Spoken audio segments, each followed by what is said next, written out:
Hello दोस्तों, नमस्कार। स्वागत है आप सभी का आपके अपने YouTube channel result with Gautam sir पर। तो कैसे हैं आप सभी लोग? आशा करता हूँ ठीक होंगे और अच्छे भी होंगे। अपनी क्लास को लगातार आगे बढ़ा पा रहे होंगे और पढ़ाई को लगातार आगे बढ़ा रहे होंगे। जैसा कि आप लोगों को पता है कि आज का जो इवेंट है, आज की क्लास में हम लोग बात करेंगे भारतीय स्वतंत्रता अधिनियम 1947 पे। तो इस पर हम लोग आज चर्चा करने वाले हैं।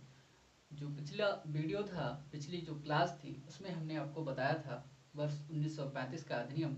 और उस अधिनियम के द्वारा हमने आपको बताया था उस 1935 के अधिनियम में 321 धाराएं और 10 अनुसूचियां थी।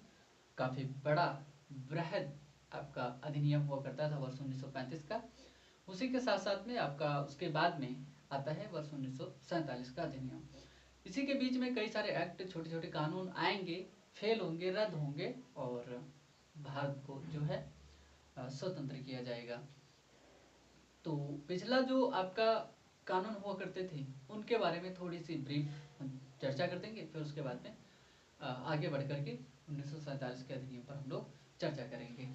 तो आज की जो मेन बेस है क्लास का आधार वर्ष 1947 का अधिनियम है, उसकी विशेषताएं हैं और उसमें क्या कुछ हमारा यहाँ पर हमने क्या पाया, क्या खोया और क्या उसकी राजनीति और अंग्रेजों की कौन कौन सी रणनीतियाँ रहीं, उन पर हम लोग चर्चा करेंगे, थोड़ी सी बात करेंगे और फिर आगे बढ़ चलेंगे और अपने संविधान की बात करते हुए। ठीक, तो मैंने आपको एक बात बताई थी आपको आदिकाल में आदिकाल में नहीं, मतलब 2-3 क्लास पहले बताई थी। मैंने आपको बताया था कि केंद्र में और राज्य में दो चीजें आप लोग याद रखिए। यहाँ से नहीं, आप लोग यहाँ से लिखिए। देखिए, आप देख लीजिए दो चीजें। यहाँ से नहीं, इन्हीं से लिखिए। थोड़ा सा मैं बात कर रहा था आपसे ऐसे। एक तो देखिए राज्य में और देखिए केंद्र में। इन दोनों चीजों को समझना बहुत जरूरी है। ये दोनों जो बातें हैं बहुत ज्यादा कंफ्यूज कर सकती हैं आप लोगों को और इनको आपको ध्यान रखना है। एक होता है द्वैध शासन और एक होता है मतलब द्वैध शासन और दूसरा होता है केंद्र या राज्य में द्विसदनीय व्यवस्था का लागू होना। तो द्वैध शासन क्या है? द्वैध शासन मतलब द्विसदनीय जो व्यवस्था है वो अलग अलग है। अब हम बात कर रहे हैं कि द्वैध शासन राज्य में क्या बात करेंगे? द्वैध शासन राज्य में द्विसदनीय व्यवस्था केंद्र में, ओ सॉरी राज्य में, द्विसदनीय व्यवस्था राज्य में। द्विसदनीय व्यवस्था लिखिए, राज्य तो लिखा है। इसको आप लोगों को समझना कैसे है, क्योंकि यहाँ पर कंफ्यूज हो सकते हैं आप, इसलिए मैं इसको दोबारा बता दे रहा हूँ और इस चीज से आपको कंफ्यूजन नहीं होगा, ये मेरा वादा है। और यहाँ पर द्वैध शासन केंद्र में आपका द्वैध शासन की बात करेंगे और केंद्र में आपका द्विसदनीय व्यवस्था की बात करेंगे। द्विसदनीय व्यवस्था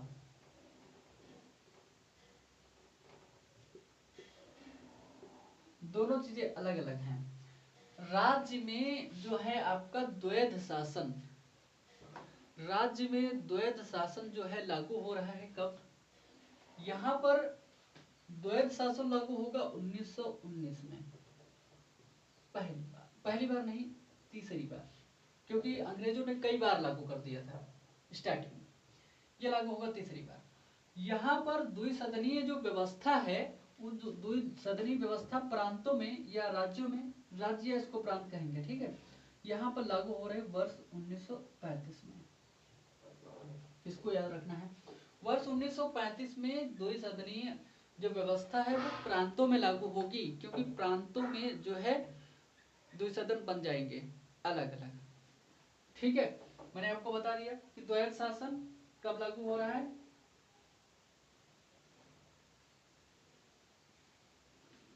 ठीक है, प्रांतों में द्विसदनी व्यवस्था वर्ष 1935 में लागू हो रही है। लेकिन केंद्र में जो है द्वैध शासन कब लागू हो रहा है?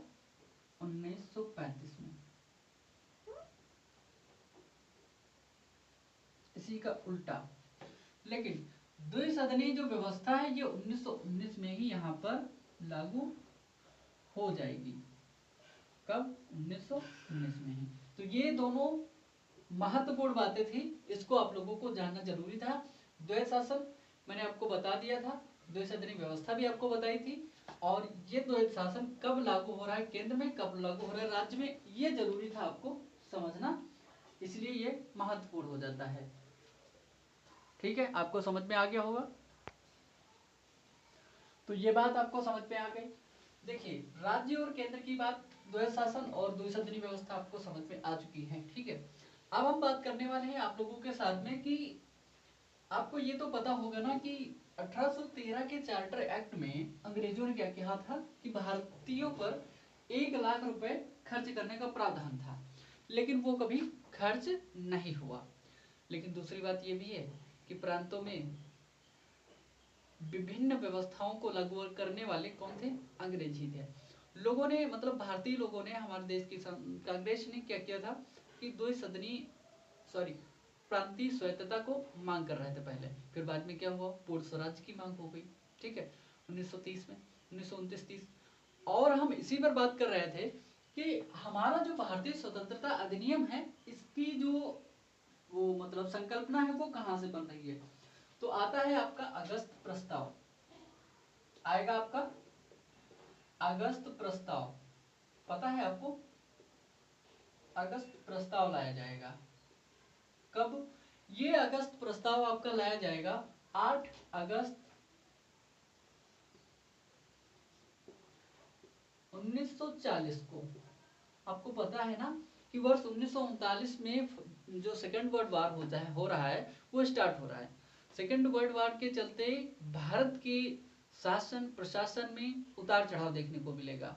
ठीक है, क्योंकि यहाँ पर कांग्रेस की अध्यक्षता को लेकर के गांधी जी और सुभाष चंद्र बोस जी में विरोध होगा, क्योंकि गांधी जी चाहते थे कि पहली बात तो मौलाना अबुल कलाम आजाद जी को अध्यक्षता देना था, लेकिन उन्होंने अध्यक्षता लेने से अस्वीकार कर दिया। फिर गांधी जी के मत में कौन थे? सीतारामैया जी थे।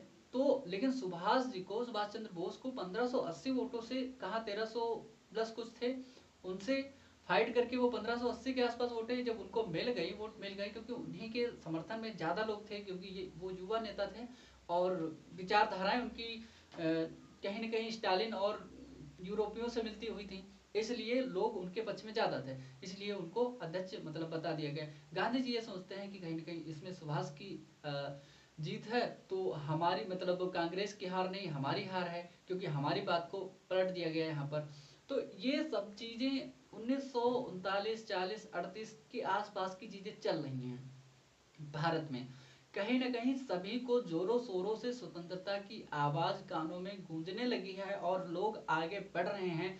मैंने आपको बता दिया कि जब अंग्रेजों ने क्या किया, भारतीयों को बता दिया कि भारतीय भी हमारे वर्ल्ड वार 2 में शामिल हैं, हमारे साथ हैं, तो लोगों ने क्या किया, प्रांतों में जो सरकार गठित की गई थी वर्ष 1937 के जो चुनाव हुए थे, उनमें चुनाव में जो है आपका कहीं न कहीं उन चुनाव के दौरान जो विधायक हमारे नियुक्त हुए थे, उन विधायकों ने अपना जो है कहीं न कहीं रिजाइन कर दिया था अपने अपनी जगहों से।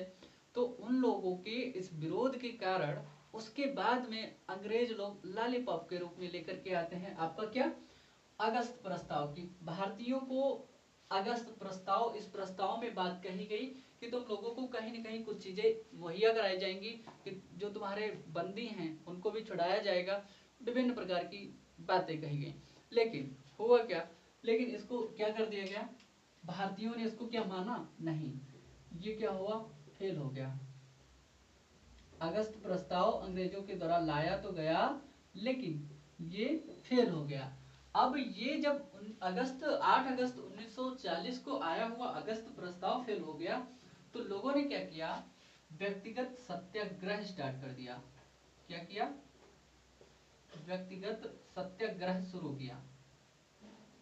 जब भारतीयों की बात नहीं मानी जा रही है तो भारतीय लोगों ने क्या किया, व्यक्तिगत सत्याग्रह की मांग करना स्टार्ट कर दिया। और इसको कब स्टार्ट किया, 17 अक्टूबर, 17 अक्टूबर, देखिए अगस्त है यहाँ पर और यहाँ पर है 17 अक्टूबर, 17 अक्टूबर 1940 को जो है व्यक्तिगत सत्याग्रह की शुरुआत मतलब मांग की गई कि हाँ आप व्यक्तिगत सत्याग्रह होगा। लेकिन होता क्या है, ये स्टार्ट कहाँ से होता है, ये इसकी जो शुरुआत होती है व्यक्तिगत सत्याग्रह की शुरुआत जो होती है आपकी महाराष्ट्र में एक स्थान है पवनार। तो पवनार से ये लोग क्या करेंगे, इस चीज को मतलब व्यक्तिगत सत्याग्रह को स्टार्ट करने की बात कहेंगे। ठीक है, क्या कहेंगे, बात कहेंगे। अब हुआ क्या, अब ये जो व्यक्तिगत सत्याग्रह स्टार्ट होगा तो इसमें प्रथम सत्याग्रही और द्वितीय सत्याग्रही कभी कभी पूछा जाता है। आचार्य विनोबा भावे के रूप में प्रथम सत्याग्रही मिलेंगे आपको, क्योंकि इन्हीं का वहां पर आसपास जो महाराष्ट्र का जो इलाका था विनोबा भावे जी का था, वो वहां पर प्रथम सत्याग्रही के रूप में बनते हैं। तो प्रथम सत्याग्रही कौन थे, प्रथम सत्याग्रही व्यक्तिगत सत्याग्रही नाम है इनका आचार्य विनोबा भावे, क्योंकि इनका महाराष्ट्र वाला जो इलाका हुआ करता था इन्हीं के क्षेत्र आसपास था। आचार्य विनोबा भावे, विनोबा भावे। होता क्या है, अब ये प्रथम सत्याग्रही तो हुए आचार्य विनोबा भावे, लेकिन उसके साथ साथ में द्वितीय जो दूसरे मतलब सत्याग्रही बने, सेकंड द्वितीय सत्याग्रही कौन बने, द्वितीय सत्याग्रही भी यहाँ पर आपका पूछ लिया जाता है। ये थे आपके जवाहरलाल नेहरू। क्या है, जवाहरलाल नेहरू। ये है आपके जवाहरलाल नेहरू जो हैं ये द्वितीय सत्याग्रही आपको नजर आएंगे और ये दूसरे सत्याग्रही आपके बनते हैं। होता क्या है, गांधी जी के द्वारा इसको उत्तर तिथीय चेक कहा जाता है कि भारतीयों के लिए एक तरह से लॉलीपॉप दे दिया गया है।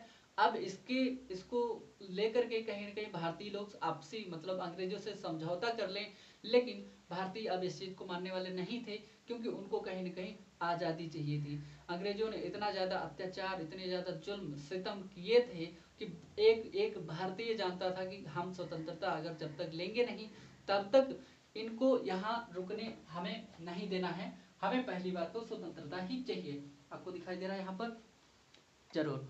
ठीक है, तो मैंने आपको बताया आचार्य विनोबा भावे जो प्रथम सत्याग्रही हैं और दूसरे कौन हैं आपके पंडित जवाहरलाल नेहरू।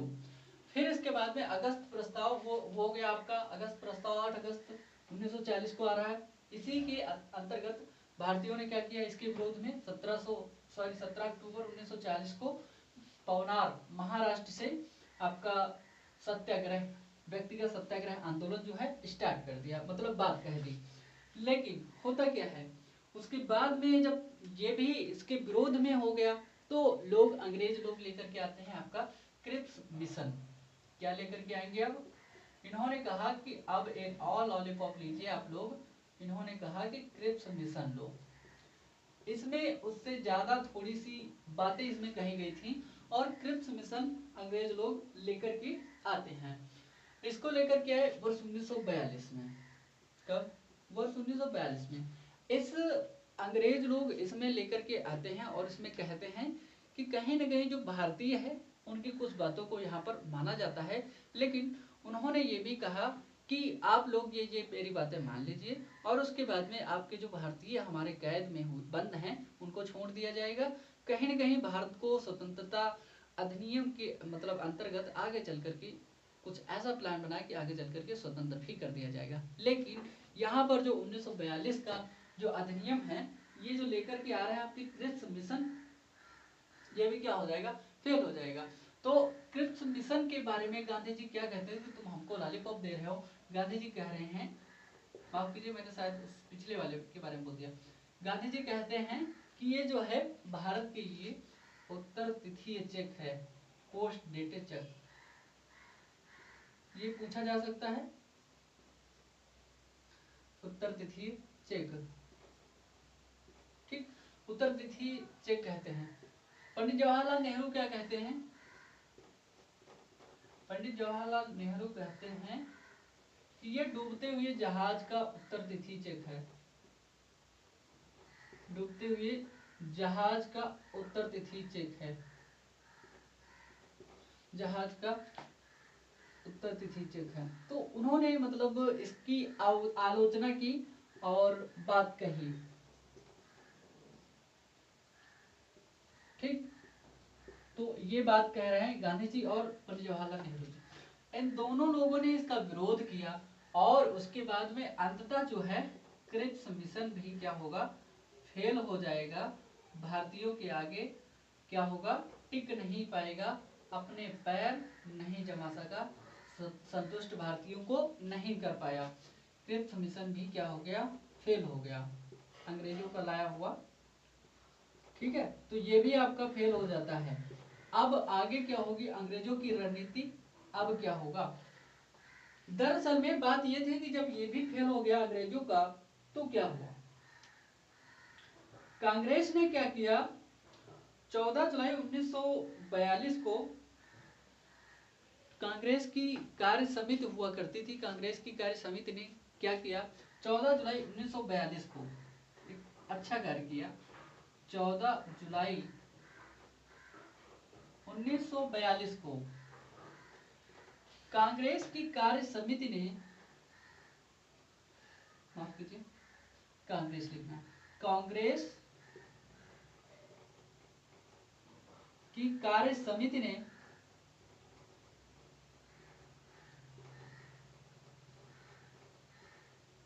ये पास कर दिया कि अब जो है भारत छोड़ो आंदोलन स्टार्ट करना है।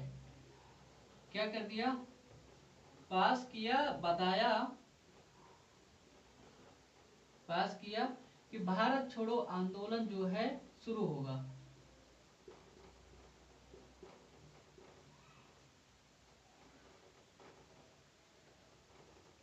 अब जो है भारत छोड़ो आंदोलन स्टार्ट होगा, शुरू हो जाएगा, इसलिए इसको क्या बताया गया, क्योंकि 14 जुलाई 1942 जो टाइम है, इसने क्या किया, पास कर दिया कांग्रेस की कार्य समिति ने। इसी के साथ साथ में ऑल इंडिया लेजिस्लेटिव काउंसिल जो है, ये भी इस को जो है पास कर देती है, किसको, कि अब जो है आप लोगों के मतलब इनके साथ में भारत छोड़ो जो आंदोलन है हमारा, उसको जो है करना होगा और भारत छोड़ो आंदोलन जो है हम लोग करेंगे।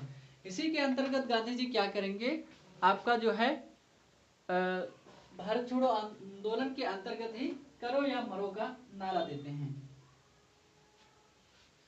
इसको पता चल गया। इसके आगे हम लिखते हैं अभी, क्रिप्स मिशन क्या हुआ, फेल हो गया, मैंने आपको बता दिया। उत्तर तिथि चेक बताया गया, डूबते हुए जहाज का उत्तर तिथि चेक बताया गया, पोर्ट डेटा चेक बताया गया। क्रिप्स मिशन भी क्या हुआ, फेल हुआ। 14 जुलाई 1942 को कांग्रेस की कार्य समिति की बैठक होती है। उस बैठक में क्या कहा गया कि अब जो है अंग्रेज लोग स्वतंत्र हमको कर नहीं रहे हैं, तो धीरे धीरे कहीं न कहीं इन लोगों को क्या करना पड़ेगा, आपका भारत को स्वतंत्र करवाने के लिए इनको भारत छोड़ो आंदोलन हम लोगों को स्टार्ट करना पड़ेगा। तो कब स्टार्ट हुआ, 14 जुलाई, मैंने आपको बता दिया 14 जुलाई जो है 1942 को 1942 को भारत छोड़ो आंदोलन की जो तिथि वो थी निर्धारित की गई।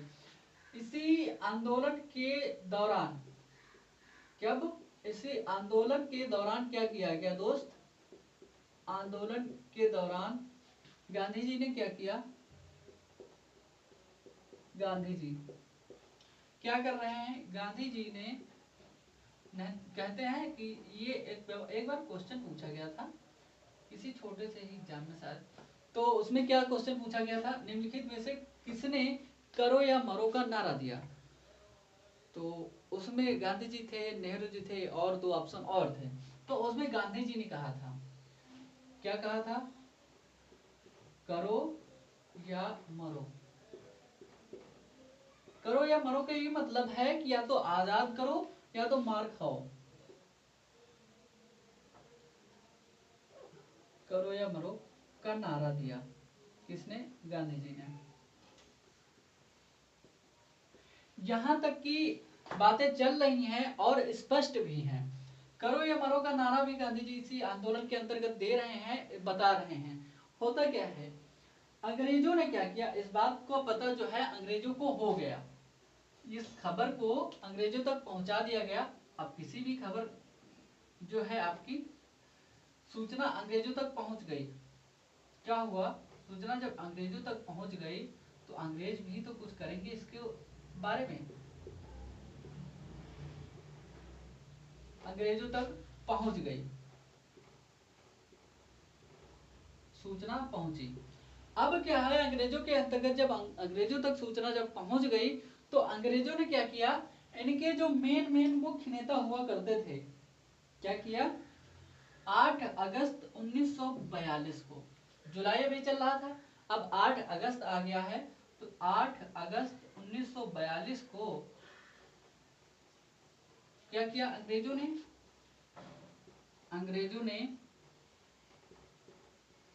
क्या किया, देखिए ये अभी प्रारूप तैयार हो रहा है 1947 के अधिनियम का, ठीक है।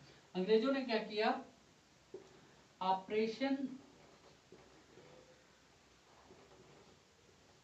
जीरो आवर, ये पूछा गया है क्वेश्चन, ये भी क्वेश्चन आपका पूछा गया है। ऑपरेशन जीरो आवर, इसके अंतर्गत चलाया, ये ऑपरेशन जीरो आवर चला देंगे। इसमें क्या करेंगे, जो इस आंदोलन में बड़े बड़े नेता हुआ करते थे उन सभी को गिरफ्तार कर लिया। क्या किया, गांधी जी सहित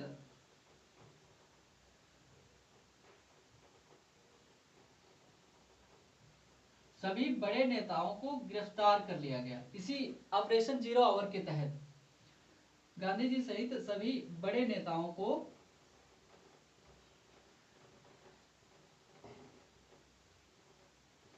गिरफ्तार कर लिया गया।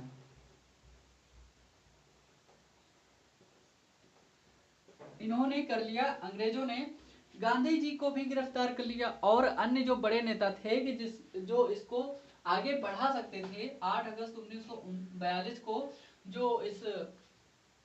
जो आपका भारत छोड़ो आंदोलन था उसको आगे बढ़ा सकते थे, इस आंदोलन को आगे बढ़ाने वालों में इनको क्या कर दिया गया, गिरफ्तार कर लिया गया।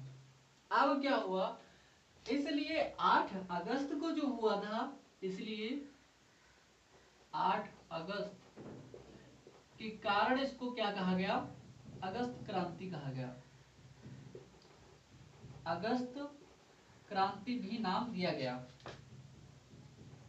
जैसे 1857 की क्रांति है, इसको अगस्त क्रांति नाम दिया गया है, क्योंकि कहीं ना कहीं जो अंग्रेज लोग हुआ करते थे, अंग्रेजों को ये जरा से भी अगर भनक लग जाती थी इस बात की कि कहीं कहीं विद्रोह हो रहा है, कहीं स्वतंत्रता की बात हो रही है, कहीं चर्चा हो रही है, उस बात पर अंग्रेज लोग बहुत बड़ा कदम उठा देते थे। तो इसलिए क्या किया, इन्होंने बड़े नेताओं के साथ में सबको गिरफ्तार कर लिया। गिरफ्तार करने के बाद में क्या किया, इन सभी को जेल में ठूस दिया। गांधी जी को भी गिरफ्तार किया और इसको क्या कहा गया, 8 अगस्त के कारण अगस्त की क्रांति इसको नाम दिया गया। ये भी आपको पता चल गया ना, ये बात आपको पता चल गई। देखिए हम लोग कभी कहीं ना कहीं क्या कर रहे हैं, देखिए ये सब चीजें जो है आपको उसमें मतलब समझाने के लिए इसमें आपके एम लक्ष्मीकांत में नहीं है, इसको हम आपको बता रहे हैं क्योंकि ये इतिहास है, ये आप जब तक जानेंगे नहीं कि उसका हमारे भारतीय स्वतंत्रता अधिनियम का जो 1947 है इसका पीछे का बैकग्राउंड क्या है, तो आप लोगों को शायद कम समझ में आएगा। ठीक है, तो ये आपको समझ में आ जाए इसलिए हम आपको ये सब बता रहे हैं। ठीक है, इन्होंने क्या किया, ऑपरेशन जीरो आवर चला दिया। जीरो आवर को चला करके सभी बड़े नेताओं को गिरफ्तार कर लिया। गिरफ्तार करने के बाद में अब फिर क्या होगा, अब एक और लॉलीपॉप ये लोग देंगे। क्या करेंगे, एक और लॉलीपॉप देंगे। तो इन लोगों ने क्या किया, इसके बाद में जब इनको सबको गिरफ्तार कर लिया उसके बाद भी विरोध जो है जारी रहा, असहयोग आंदोलन चलता रहा, अगस्त क्रांति मतलब जो है आपकी चलती रही। तो इन्होंने क्या किया, वेवेल योजना को लाते हैं। वेवेल योजना आती है, वेवेल योजना आती है लॉर्ड वेवेल की अध्यक्षता में, लॉर्ड वेवेल लेकर के आते हैं। होता क्या है, वेवेल योजना जो आती है आपकी कब आती है, वर्ष 1943 ईस्वी। वर्ष 1943 में वेवेल योजना अंग्रेज लोग लेकर के आते हैं, फिर एक पहाड़ा पढ़ाते हैं भारतीयों को, फिर एक पट्टी, फिर एक नई चाल चलते हैं अंग्रेज लोग की, कहीं न कहीं भारतीय लोग इससे मान जाएं। वेवेल योजना लॉर्ड वेवेल की अध्यक्षता में लेकर के जो है आते हैं। होता क्या है, लेकिन ये आती है 1943 में, लागू कब से होती है, इसकी स्टार्टिंग कब से करते हैं ये लोग, मतलब इसको चालू करते हैं 4 जून 1943 से। कब से, 4 जून 1943, और फिर ये वर्ष 1943 नहीं, ये आपके 45 है। वर्ष 1945 से 4 जून 1945 से स्टार्ट करेंगे। उसके बाद में ये भी माना नहीं जाएगा। जब ये भी माना नहीं जाएगा तो अंग्रेज लोग कहीं ना कहीं क्या लेकर के आएंगे, इस पर सहमत नहीं होंगे, कांग्रेस सहमत नहीं होगी और आपकी मुस्लिम लीग भी सहमत नहीं होगी। उसके बाद में उनको सहमत करने के लिए, एक करने के लिए क्या होगा अभी आपको बता रहे हैं। तो 4 जून को जो है इसको क्या किया गया, इसमें कहते हैं अंग्रेज, कहते हैं कि आप लोगों के साथ में जो है, इन्होंने कहा कि आप लोगों के साथ में नए केंद्र सरकार का गठन किया जाएगा। उसमें वायसराय जो है ब्रिटेन का रहेगा। जब वायसराय ब्रिटेन का रहेगा और एग्जीक्यूटिव काउंसिल रहेगी, और जो भारतीय जो होंगे बाकी सब लोग भारतीय रहेंगे। लेकिन ये भी कहीं ना कहीं लॉलीपॉप को फेल कर दिया जाता है। क्या किया गया, इसमें कहा कि नई सरकार का गठन किया जाएगा, नई केंद्र सरकार का गठन किया जाएगा।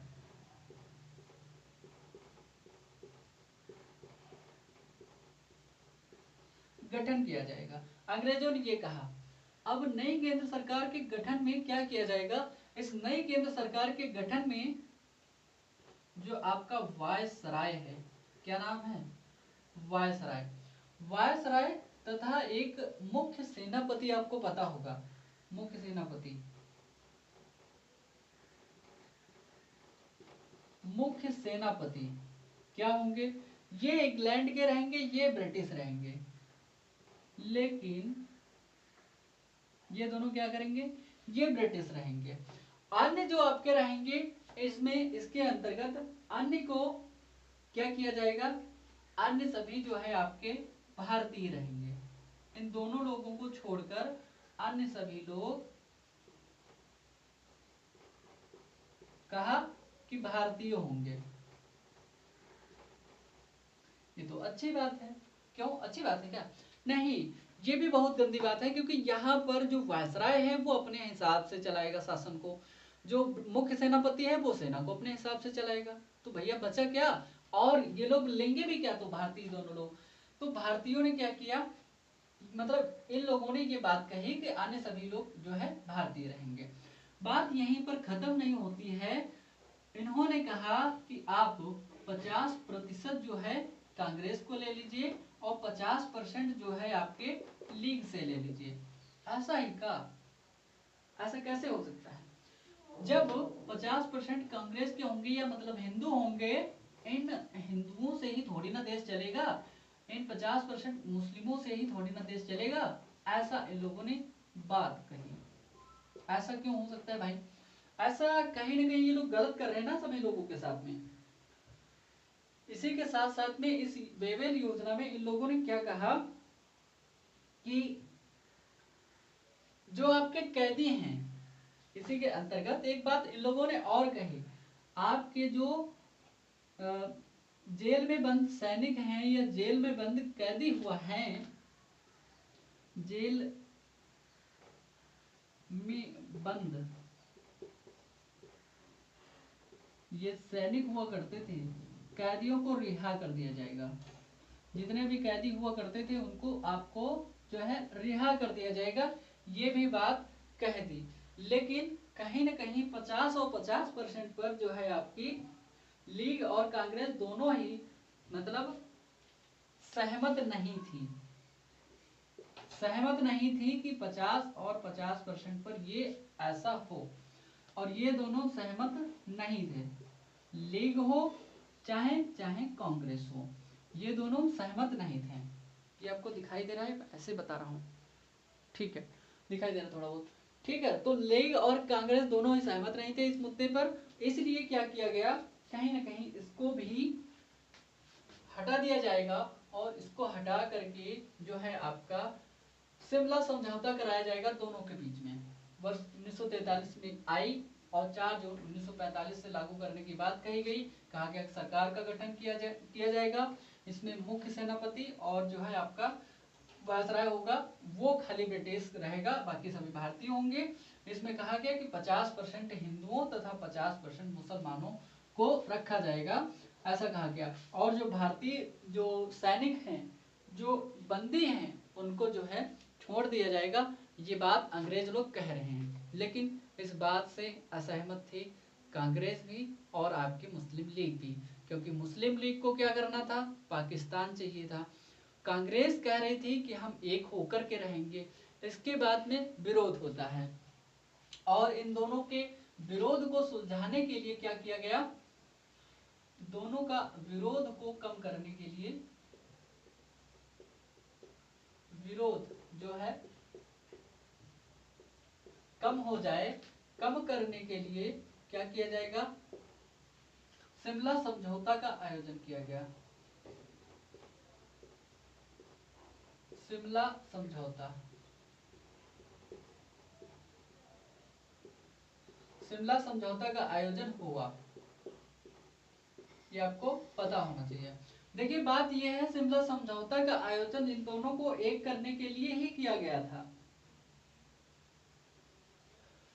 ये कब हुआ, 25 जून से, कब, 25 जून को स्टार्ट हुआ,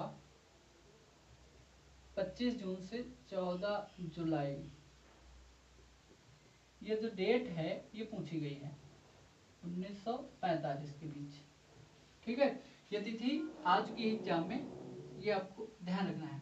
25 जून से 14 जुलाई के बीच में शिमला समझौता का आयोजन किया गया, ताकि कांग्रेस को और मुस्लिम लीग को एक किया जा सके, और इस एकता के अनुसार आगे जो है अंग्रेजों को कहीं ना कहीं बेनिफिट भी मिल सके, ठीक है। तो इसमें इन लोगों ने क्या किया, मुस्लिम नेता लोग क्या कहेंगे, मुस्लिम नेता कहेंगे कि जो भी हमारे पार्टी के जो मेंबर होंगे वो हम चुन करके भेजेंगे। और कांग्रेस कहती है कि जो कांग्रेस है वो मुसलमानों और हिंदुओं दोनों का नेतृत्व करती है, क्योंकि भारत में कांग्रेस जो नेतृत्व कर रही हो, चाहे मुसलमान हो, चाहे हिंदू हो, चाहे बौद्ध हो, चाहे सिख हो, चाहे दलित हो, किसी का भी, मतलब सबका कांग्रेस अपने पक्ष से कहती है कि हम तो सभी का वो नेतृत्व करते हैं। तो भैया हम अपने जो मतलब कैंडिडेट होंगे वो हिंदू हो चाहे मुसलमान हो, हम तो दोनों को मतलब खड़ा करेंगे चुनाव में, तो दोनों को हम लाएंगे। लेकिन इस बात पर फिर भी सहमत नहीं होती है लीग कहती है कि जो 50% मुसलमान होंगे उनको केवल मैं ही अपनी तरफ से मतलब चुन करके हम ही मुसलमान लोग भेजेंगे, आप लोगों को भेजने की जरूरत नहीं है। लेकिन इस बात पर फिर से विरोध हो गया। जब विरोध हुआ तो इस विरोध के चलते शिमला समझौता खत्म। शिमला समझौता को कोई महत्व नहीं रहता, और शिमला समझौता फिर से जीरो हो जाएगा। ये हुआ यहाँ पर शिमला समझौते में। तो इन दोनों के बीच में लीग ने क्या कहा, मुस्लिम लीग ने कहा कि हम अपने सदस्यों को स्वयं चुनकर भेजेंगे। अपने सदस्यों को क्या कहा कि हम अपने सदस्यों को हम स्वयं चुनकर भेजेंगे।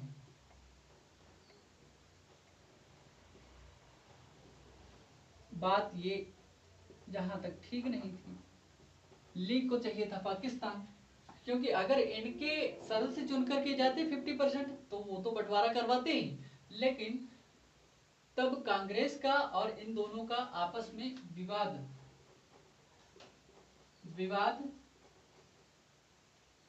कम नहीं हुआ, अर्थात सहमति नहीं बनी। लीग और कांग्रेस में सहमति नहीं बनी। जब दोनों में सहमति नहीं बनी तो कांग्रेस ने क्या किया, कांग्रेस और लीग जो दोनों थी, इन दोनों में सहमति नहीं बनी। अब होता क्या है, इसी टाइम पर इंग्लैंड में क्या होता है, चुनाव हो जाते हैं।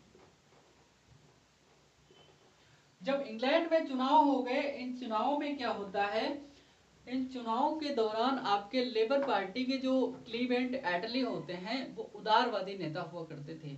इससे पहले जो सरकार हुआ करती थी, कंजर्वेटिव पार्टी के जो हुआ करते थे प्रधानमंत्री थे विंस्टन चर्चिल। तो विंस्टन चर्चिल आपका ये प्रधानमंत्री हुआ करता था तत्कालीन समय में। अब इन्होंने क्या किया, जो आपके क्लीमेंट जो एटली हैं, इन्होंने क्या किया कि भारत को स्वतंत्र, कहा कि भारत को स्वतंत्र होना चाहिए, जैसे कि हम स्वतंत्र हैं वैसे ही भारत को स्वतंत्र होना चाहिए। उदारवादी नेता है बेचारा, क्या करेगा, चुनाव हो जाता है और चुनाव में लेबर पार्टी की सरकार बनेगी, लेबर पार्टी की जीत हो जाएगी, जीत जाती है भैया। और इसके नेता कौन बनते हैं, यहाँ के पीएम कौन बनेंगे ब्रिटेन के, ये हो जाएंगे आपके क्लीमेंट एटली।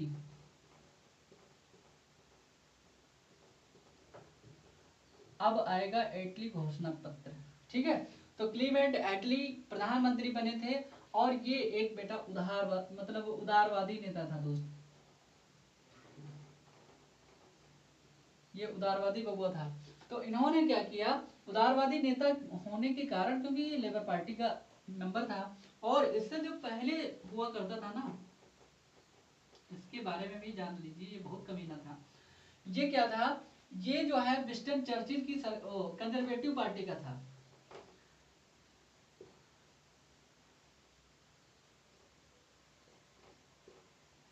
Conservative party. अभी हाल में जो भारतीय प्रधानमंत्री बने थे ब्रिटेन में, वो किस पार्टी से थे, इसी ऋषि सुनक, इसी पार्टी से, कंजर्वेटिव पार्टी से, ठीक है। तो ये कंजर्वेटिव पार्टी से कौन था, विंस्टन चर्चिल, इसका नाम है विंस्टन चर्चिल, पीएम हुआ करता था पहले। इसने क्या कर दिया था, भारत को आजाद होने नहीं दिया था। ये गधा इंसान इतना नालायक था, इसने क्या किया, इसने गांधी जी को अर्धनग्न फकीर बोल दिया था। इसने कि गांधी जी आधे कपड़ा पहनते हैं, और इसने विंस्टन चर्चिल ने बोल दिया था, क्या कहा कि अर्धनग्न फकीर। तो उनकी अपनी बात थी, इनकी अपनी बात थी, इसकी सरकार थी, कंजर्वेटिव पार्टी का ये सदस्य था, पहले यही हुआ करता था और बाद में सरकार किसकी बन गई, लेबर पार्टी की, ठीक है। इसको आपको सही से लिख लेना, विंस्टन चर्चिल। अब हम बात करने वाले हैं आगे चल करके, इंग्लैंड में चुनाव में हो गए, उदारवादी नेता हुआ करते थे, ठीक है। अब हम बात करेंगे कि मतलब दोनों में विरोध हुआ था, इस विरोध को कम करने के लिए शिमला समझौता का आयोजन कर दिया गया 25 जून से 16 जुलाई 1945 को। और क्या कहा कि इनको लीग ने कहा था कि हम अपने नेताओं को चुन करके भेजेंगे, दोनों में सहमति नहीं बनी, और सहमति ना बनने के कारण फिर क्या हुआ, तब तक कि लेबर पार्टी की सरकार बन जाएगी ब्रिटेन में, और लेबर पार्टी की जैसे सरकार बन जाती तो कंजर्वेटिव पार्टी हार जाएगी, कंजर्वेटिव पार्टी हार जाएगी तो क्लेमेंट एटली जो था उदारवादी किस्म का नेता हुआ करता था, प्रधानमंत्री था, तो उन्होंने क्या किया, आजाद करवा दिया। आजाद करवाने के लिए भारत को क्या किया, इन्होंने एक कैबिनेट मिशन प्रस्ताव यहाँ पर भारत में भेजने की कोशिश करेंगे, ठीक है। तो ये अपना जो है सचिव बनाएंगे किसको, पैथिक लॉरेंस को। अब आएगा भारत में कैबिनेट मिशन, थोड़ी सी बात करेंगे इस पर, फिर उसके बाद में पूरी बात जो भारतीय संविधान का स्वतंत्रता अधिनियम 1947 है उस पर कल फिर बात करेंगे। देखिए वर्ष 1946 में जो है आपकी कैबिनेट मिशन का प्रस्ताव आया भारत में, ठीक। तो जब प्रस्ताव आया कैबिनेट मिशन का वर्ष 1946 में, तो इसमें सचिव कौन था, इसका सचिव जो था क्लीमेंट एटली भेज रहे ना,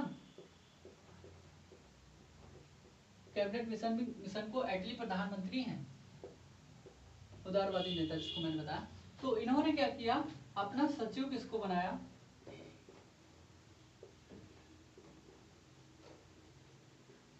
अपना सचिव बनाएंगे ये आपका जो है पैथिक लॉरेंस को, पैथिक लॉरेंस ये बनेगा सचिव। इसके साथ में 2 मेंबर और रहते हैं जिसका नाम है एवी अलेक्जेंडर, एवी अलेक्जेंडर,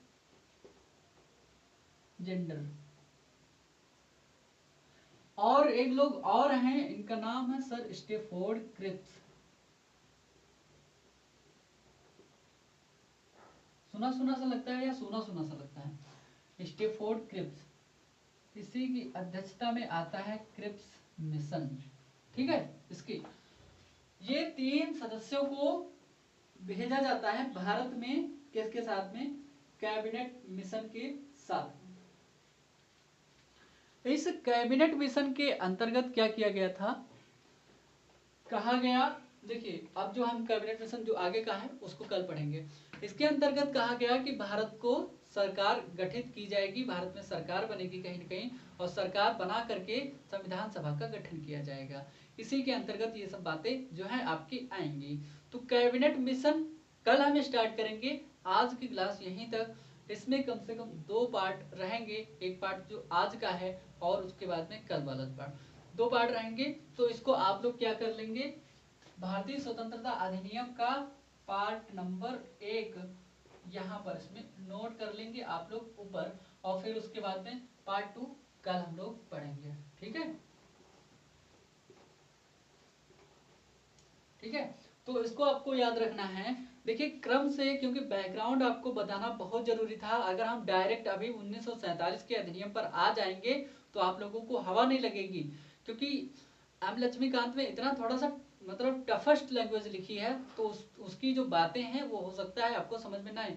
ये आपको धीरे धीरे फ्लो में लेकर के 1937 में पहली सरकार बनवाई, सरकार बनाने के बाद में अंग्रेज लोग उनको भारतीयों को झोंक देंगे उसमें सेकंड वर्ल्ड वॉर में, तो फिर उनको आजाद मतलब वो करवाने के लिए फिर विरोध हुआ, मतलब व्यक्तिगत सत्याग्रह चलाया जाएगा, व्यक्तिगत सत्याग्रह चलाया गया, उसके बाद में वो भी फेल होता है धीरे धीरे कहीं ना कहीं। फिर भारत छोड़ो आंदोलन चला गया, उसमें करो या मरो का नारा दिया जाएगा, फिर वो भी कहीं ना कहीं फेल होते हुए आगे बढ़ेंगे लोग।